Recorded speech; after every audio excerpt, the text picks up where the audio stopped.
Hello mga Manay! Welcome to my A Day in My Life! Ako nga pala si Manay Ireneo, isang tubong Bicolana na alipin ng Euro dito sa bansang Croatia. Araw nga ng Sabado ngayon at wala nga kaming pasok dahil holiday. Maaga nga akong gumising ngayon para mag-jogging kasama ang aking friend.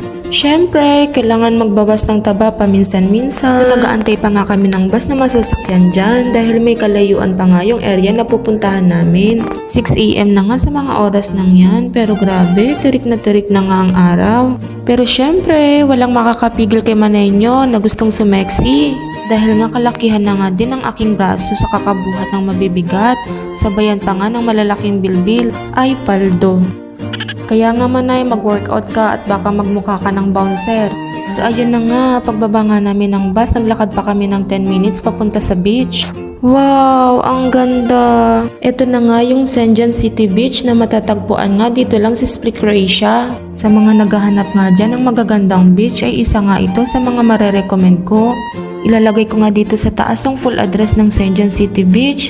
Lalo na sa mga wala pang idea dahil last year lang to nag-open. Ikaw nga ay stress na stress sa buhay at gusto mo nga mapag-isa ay tamang-tama nga to na pasyalan mo. Hindi mo nga pagsisisihan na pumunta ka dito dahil nga sobrang nakaka-relax ang view dito at mag-e-enjoy ka nga sa lawak ng area. Kaya ano pang hinihintay mo? Arat na!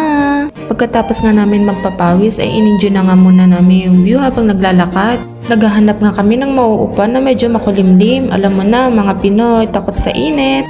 Nung una nga ay nag-aalinlangan nga kaming umupo dahil akala nga namin ay may bayad. Pero wala pala. Ay, ang sarap mag-relax. Kailangan ko nga enjoyin to ngayon dahil bukas isa na naman akong kargador. O siya mga Manay at ako'y magpapaalam na dahil magtitiktok muna si Manay nyo. Hanggang sa muli, paalam!